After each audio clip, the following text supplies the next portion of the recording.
এটি হচ্ছে রামগড় চা বাগান। সেই রকম চা খোরদের জন্য অন্যতম একটা দারুণ জায়গা। হ্যালো ইন্টারনেট, ওয়েলকাম করছি আরও একবার। 68,000 গ্রামের এই বাংলায় এমন কোনো ঘর নেই প্রতিদিন কোনো না কোনো ঘরে চায়ের আয়োজন হয় না।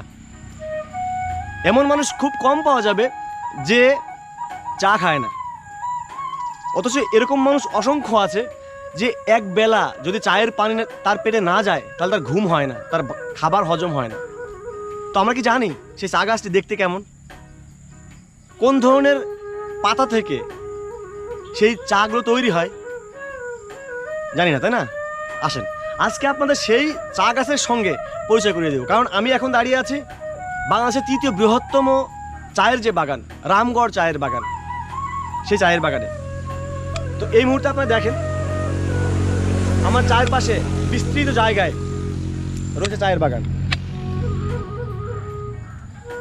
যারা খাগড়াছড়িতে নিয়মিত আসা যাওয়া করেন বা সাজেক গেছেন ঘুরতে, তারা যাওয়ার পথে এই চা বাগানটি পড়েছে।